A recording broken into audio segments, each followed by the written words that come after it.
প্ৰকৃত সঁচা ভালপোৱা মানুহবোৰ বহুত নিলাজ হয়। ইমান খং অভিমান কাজিয়া কৰাৰ পিছতো এজনে আনজনৰ লগত কথা নাপাতি থাকিব নোৱাৰে। জোৰ কৰি নিজৰ কৰিব বিচৰা নাই। যদি মোৰ হ'ব খোজা চিৰদিনৰ বাবে আহিবা, যাতে কোনোবাই সুধিলে মোৰ সাহস হয় ক'বলৈ, তুমি যে কেৱল মোৰ। আটাইতকৈ বেছি কষ্ট কেতিয়া হয় জানেনে? যেতিয়া আমি আমাৰ কষ্টবোৰ কাৰোৰ আগত প্ৰকাশ কৰিব নোৱাৰোঁ। কাজিয়া হোৱাৰ পাছত যিয়ে প্ৰথমে সৰু হৈ মাত মাতে, নাইবা ফোন মেছেজ কৰে, তেওঁ নিলাজ নহয়।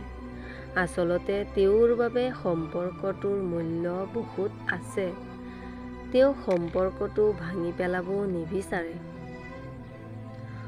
মই আছো নহয়, তই চিন্তা নকৰিবি বুলি কোৱা এজন মাত্ৰ মানুহ থাকিলেও, বহুত কিবাকিবি নাথাকিলেও মানুহে সুখেৰে জীৱনটো পাৰ কৰিব পাৰে। ভাগৱত গীতাত লিখা আছে, সঁচা প্ৰেমৰ প্ৰমাণ অপেক্ষা। কাৰণ যিজনে অপেক্ষা কৰিব পাৰে, তেওঁ চিৰজীৱন ভাল পাই থাকিব পাৰে।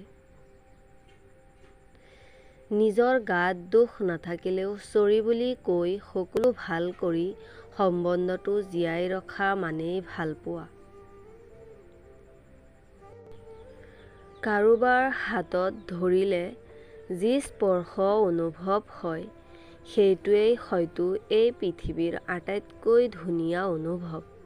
কাৰণ এই স্পৰ্শৰ দ্বাৰা আমি নিশ্চয়তা পাওঁ যে আমাৰ লগত কোনোবা আছে, যিয়ে আমাক কেতিয়াও এৰি নাযায়।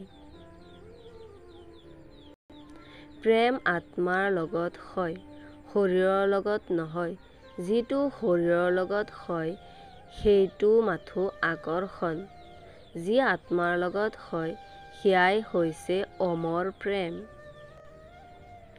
ভালপোৱা কৰিলে কাজিয়া নিশ্চয় হ'ব, কিন্তু কাজিয়াৰ পিছত পুনৰ মিল হৈ যোৱাটোহে হৈছে প্ৰকৃত সঁচা ভালপোৱা। জীৱনত সঁচা ভালপোৱা ভালে ৰাখিবলৈ নিৰাপদ হৃদয়ৰ প্ৰয়োজন।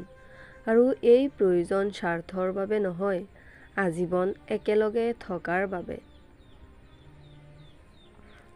জীৱন হওক বা আপোনজনেই হওক, কোনেও চিৰস্থায়ী নহয়। স্বাৰ্থত আঘাত লাগিলে আপোনজন হেৰাই যায় আৰু মৃত্যুৱে মাতিলে জীৱন হেৰাই যায়। প্ৰথম ভালপোৱা দ্বিতীয় ভালপোৱা বুলি কোনো কথা নাই। যাক পোৱাৰ পাছত আন কাকো ভাল নালাগে বা ভাল পাবলৈ মন নকয়, সেয়াই ভালপোৱা। জীৱনত পোৱা দুখ, কষ্ট, যন্ত্ৰণা এইবোৰৰ কথা ভাবি মন বেয়া কৰি থাকিলে আগবাঢ়িব নোৱাৰিব।